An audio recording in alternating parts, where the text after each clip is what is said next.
साथियों नमस्कार। एक पौड़ी की लिस्ट भी आई है मेरे पास जिसमें कुछ अभ्यर्थियों के नाम दे रखे हैं। इस प्रकरण को भी समझ लेते हैं। और दूसरा आपके जो कमेंट में जो मेन जो सवाल हैं उनको भी देख लेते हैं कि काफ़ी बच्चे जो हैं काफ़ी परेशान हो रहे हैं इस चीज़ को लेके। तो इस चीज़ से रिलेटेड जो इम्पोर्टेंट सवाल हैं वो देख लेते हैं। बाकी यूपी डीएलएड एनएच डीएलएड के रिगार्डिंग जो भी प्रश्न उठ रहे थे उनको भी देख लेते हैं, ठीक है। बाकी एक चीज़ और समझ में आ रही थी कि 2026 में जो भर्ती आने वाली है उसके लिए तैयारी कैसे करनी है और वो उसमें कितने कंपटीशन होने वाला है, इसके रिगार्डिंग भी थोड़ा बहुत बात कर लेते हैं, ठीक है। मेनली आज देख लेते हैं पौड़ी गढ़वाल में जो नियुक्ति आदेश आया है वहाँ करीबन 201 सीटें थी, जिसमें जनरल की 106 सीटें थी। तो करीबन कितनी सीटें भरी गई हैं आप देख सकते हैं। पूरा टोटल देखा जाए तो 80 लोगों को अभी जो है आदेश मिला हुआ है। बाकी अभी भी करीबन जो है देखा जाए तो 120 या 125 सीटें अभी बाकी बची हुई हैं। तो जो है काफ़ी आने वाले 6-7 दिनों में आपको दिख जाएगी। जो बचे हुए अभ्यर्थी बिल्कुल परेशान नहीं हुई है कि हमारा नहीं हुआ है। इसमें जो है मेन लोगों को बुला लिया गया है, ठीक है। और बाकी जो इसमें यूपी डीएलएड और एनआईएस डीएलएड के रिगार्डिंग जो और भी बचे हुए अभ्यर्थी उनको भी जो है इसमें बुला लिया जाएगा। अभी जिन अभ्यर्थियों की जाँच हो जाएगी वो वेरीफाई हो जाते हैं तो उनको भी इसमें शामिल कर लिया जाएगा, ठीक है। इसलिए परेशान नहीं होना, जितनी सीटें हैं भरी उतनी ही रहेंगी, ठीक है। इसलिए परेशान नहीं होना है। इसमें क्या क्या बोला गया देखिए। इसमें करीबन लेवल 6 की जॉब है और इसमें क्या बोला गया है कि संबंधित अभ्यर्थी इस आदेश के निर्गत होने के दिनांक से 15 दिन के भीतर अपने नियुक्ति विद्यालय में कार्यभार ग्रहण करेंगे, अन्यथा उनकी यह नियुक्ति स्वतः ही निरस्त हो जाएगी। कार्यभार ग्रहण करने हेतु उन्हें किसी भी प्रकार का यात्रा व्यय देय नहीं होगा। नियुक्त अभ्यर्थियों के मूल अभिलेखों का सत्यापन संबंधित विकासखंड के उप शिक्षा अधिकारी द्वारा अभिलेखों के निर्गमन करने वाली संस्थाओं से कराया जाएगा। एनआईएस डीएलएड प्रशिक्षण प्राप्त अभ्यर्थियों के द्वारा प्रस्तुत दिनांक 10 अगस्त 2017 को विद्यालय में कार्यरत होने संबंधी प्रमाण पत्र असत्य पाए जाने की स्थिति में तथा सत्यापन में अन्य प्रमाण पत्रों में भिन्नता पाए जाने की दिशा में अभ्यर्थी की नियुक्ति तत्काल निरस्त कर दी जाएगी तथा संबंधित के विरुद्ध जो है आवश्यक कार्रवाई की जाएगी। उक्त नियुक्तियाँ जो है माननीय उच्च न्यायालय उत्तराखंड नैनीताल में योजित रिट याचिका संख्या 154 SS 2026 नेहा शर्मा बनाम उत्तराखंड राज्य अन्य माननीय न्यायालय द्वारा पारित अंतिम निर्णय के अधीन रहेगी। यानी कि जो भर्ती जो है इसके अधीन रहेगी। अगर कुछ प्रॉब्लम्स आती हैं और एनआईएस डीएलएड वालों को भी कुछ आदेश दे रखे कि अगर इनके डॉक्यूमेंट्स में कुछ गड़बड़ी पाई जाती है तो उनकी नियुक्ति जो है तत्काल निरस्त कर दी जाएगी। इसलिए जितने भी अपने डॉक्यूमेंट्स हैं उनको बिल्कुल सही कर लिया जाएगा। जो काउंसलिंग के टाइम आप लोग ले गए थे सिर्फ वही डॉक्यूमेंट ले जाइएगा, ठीक है। बाकी आप देख सकते हैं इसमें जो है पहला जो अभ्यर्थी हिमांशु नेगी है, विज्ञान वर्ग में गुणांक इनका 90 गया है, यानी कि 90 गुणांक से शुरुआत हो गई। रोहित रावत 90.45। तो आप अब देख रहे हैं कि गुणांकों का खेल क्या है।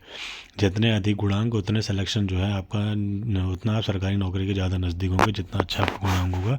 तो इसलिए बेहतर ये रहेगा जितने भी अभ्यर्थी हैं जो 2026 के लिए नौकरी की तैयारी कर रहे हैं वो लोग फ़िलहाल अभी सीटेट की तैयारी में जुट जाइए। और सीटेट की तैयारी में लगभग आपको 120 प्लस नंबर लाने की कोशिश कीजिए जो जनरल वाले हैं, ठीक है। तभी आपका चयन होना जो है निश्चित होगा। वरना तो आप कंपटीशन में तो आएंगे लेकिन फिर आप बाहर हो जाएंगे। जैसे सरकारी नौकरी के अंदर के चयन की बारी आएगी वहाँ आप लोग बाहर हो जाएंगे।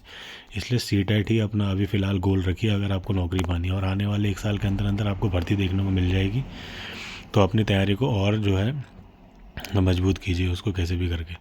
बाकी और डिटेल देख लेते हैं। ये अनारक्षित वालों की है और आर्थिक रूप से कमज़ोर में सबसे पहला बंदा जो 88 में गई है।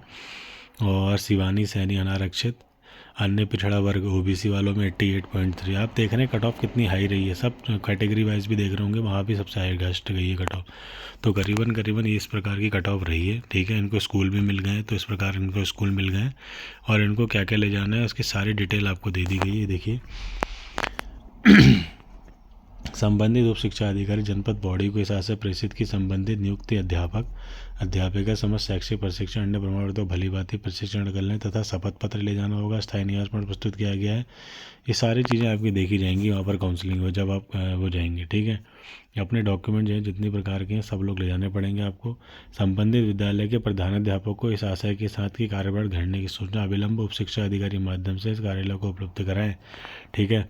संबंधित अभ्यर्थी को इस आशय के साथ प्रेषित कि वे इस आदेश के निरस्त होने के दिनांक 15वें दिन से भीतर संबंधित कार्यालय विद्यालय में अपना कार्यभार ग्रहण कर लें, अन्यथा उनकी नियुक्ति स्वतः नहीं समझेगी। कार्यभार ग्रहण करने से पूर्व अपने समस्त शैक्षिक प्रमाण पत्र 2 राजपत्रित अधिकारियों द्वारा प्रदत्त चरित्र, जो हमने आपको बताया था, सेवा आयोजन पंजीकरण प्रमाण पत्र, एक ही पत्नी यानी कि आपकी एक ही पत्नी और एक ही पति है उसके जीवित होने का प्रमाण पत्र, वरिष्ठ चिकित्सा अधीक्षक द्वारा प्रदत्त आपका फिटनेस सर्टिफिकेट होना चाहिए। अन्य प्रमाण पत्र मूल रूप में संबंधित संस्था अध्यक्ष, प्रधानाध्यापकों को अवलोकित कराने के उपरांत उनका एक एक प्रमाणित छाया प्रति संलग्न करते हुए 100 हस्ता यानी कि सेल्फ अटेस्ट करके 2-2 सेट, जिनमें एक सेट उप शिक्षा अधिकारी के लिए में, एक सेट विद्यालय में सुरक्षित रखने हेतु जमा किया जाएगा। तो ये सारे डॉक्यूमेंट्स आपको ले जाने पड़ेंगे जब आप संबंधित ब्लॉक में ज्वाइनिंग के लिए जाएंगे। ठीक है, जिन भी अभ्यर्थियों का इस प्रकार से आदेश आया है वो सारे अपने डॉक्यूमेंट्स रेडी कर लीजिए। अपना कैरेक्टर सर्टिफिकेट, सेवा आयोजन पंजीकरण प्रमाण पत्र और एक ही पत्नी और एक ही पत्नी के जीवित होने का प्रमाण पत्र बनाएंगे कि हाँ ऐसा ऐसा मेरा है और मेरी एक ही पत्नी वो अभी जीवित है। ठीक है, और अपना फिटनेस सर्टिफिकेट या मेडिकल सर्टिफिकेट बना लीजिएगा CMO के साइन करा के, और एक एक सेट जो है अपना संबंधित ब्लॉक या संबंधित स्कूल में जमा कर ले जाएगा। और जितने भी अभ्यर्थियों का चयन हुआ है उनको मेरी तरफ से बहुत बहुत बधाई, शुभकामनाएं। आप लोग आगे बढ़िए और स्कूल का नाम, अपना नाम रोशन करिए, अपने घर वालों का नाम रोशन करिए। अच्छे से ग्रामीण में चल रहे जो अभ्यर्थी हैं उनको पढ़ाइए और उनको जितना हो सकता है अपनी तरफ से सहयोग कीजिए। ठीक है, बाकी नामांकन बढ़ाने वृद्धि कीजिए ताकि जो है सरकारी स्कूल जो है हर जगह इनकी जो है पहुँचे और अपना जो है अपना आप लोग भी अपना नाम आगे बढ़ाएं। ठीक है, और कोशिश कीजिए कि आपसे जितना हो सकता है कंपटीशन की तैयारी कराइए, नवोदय की तैयारी, सैनिक स्कूल की तैयारी। ठीक है, इन सब चीज़ों में इन्हें आगे लेके जाइए, यही आपका जो है भविष्य है। ठीक है, बाकी कोई भी परेशानी होगी आप मेरे से प्रश्न पूछ सकते हैं। बाकी एक डिटेल और मैं आपको बता दूं, जो काफ़ी चीज़ें जो देहरादून में गए थे उन अभ्यर्थियों को देखने को मिली थी और कुछ आदेश आए थे, उसके बारे में जान लेते हैं।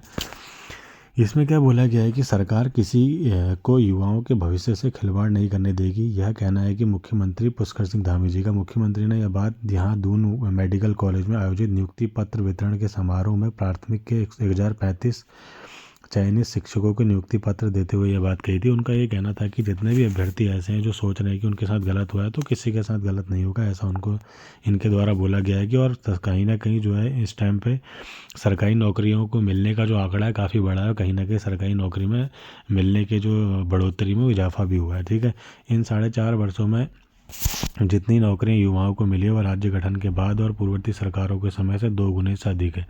पुलिस में भी जल्द 2000 युवाओं के नियुक्ति पत्र दे दिए जाएंगे। सीएम ने उम्मीद जताई कि सभी नवनियुक्त शिक्षक जो है राज्य में शिक्षा का जो स्तर है वो बेहतर करने में अहम योगदान जो है प्रदान करेंगे। और उत्तराखंड के भविष्य को संवारने की जो है अहम जिम्मेदारी इनके पास अब आ चुकी है और ये लोग जो है इन चीज़ों को करने में आगे रहेंगे। ठीक है, और बाकी जो मैंने आपको बताया है कि 2026 वाली जो हमने बात बोली थी कि 2026 में जो भर्ती आने वाली है 2026 से 27 का भी ये भर्ती आपको देखने को मिल जाएगी।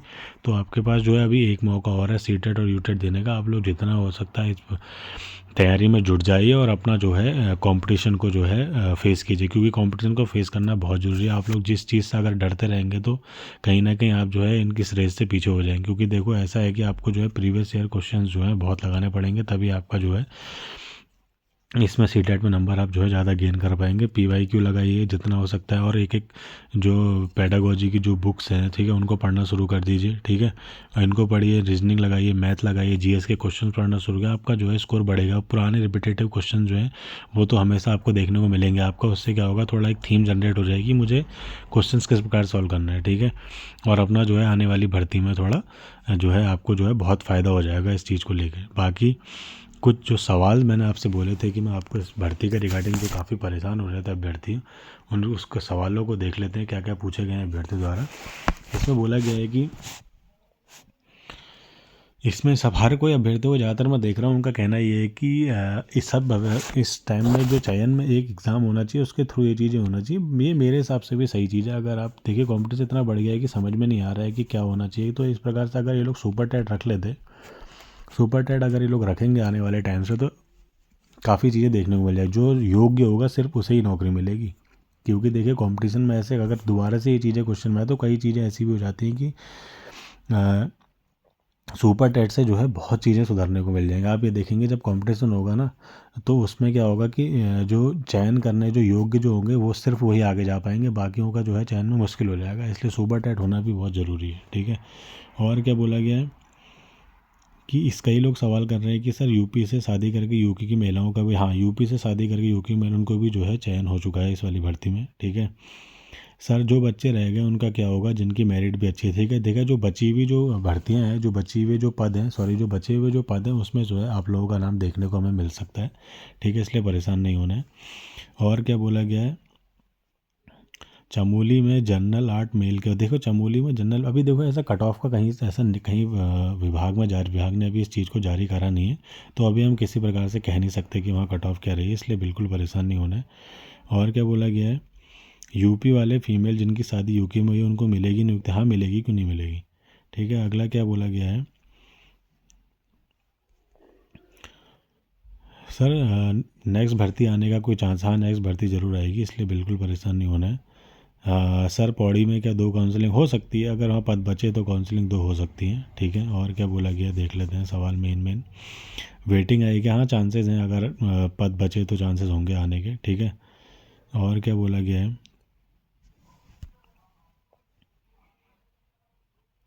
NIS को ज्वाइनिंग मिली है, मैं भी NIS को, हाँ NIS को किसी किसी अभ्यर्थियों को मिली है ज्वाइनिंग, ठीक है। और क्या बोला गया,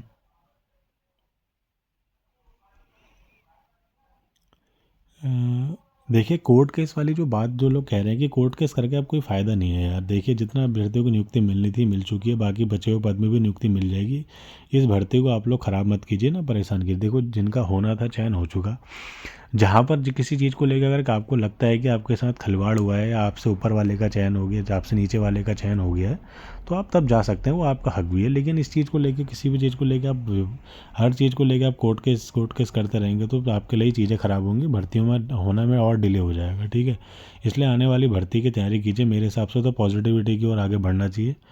अगर गलत हुआ है तो डेफिनेटली जाना चाहिए, लेकिन फालतू में इधर उधर की चीज़ों को लेकर परेशान नहीं होना है, ठीक है। बाकी और भी कोई आपको कोई जानकारी चाहिए होगी या सवाल आपके होंगे तो आप मेरे से पूछ सकते हैं, ठीक है। धन्यवाद।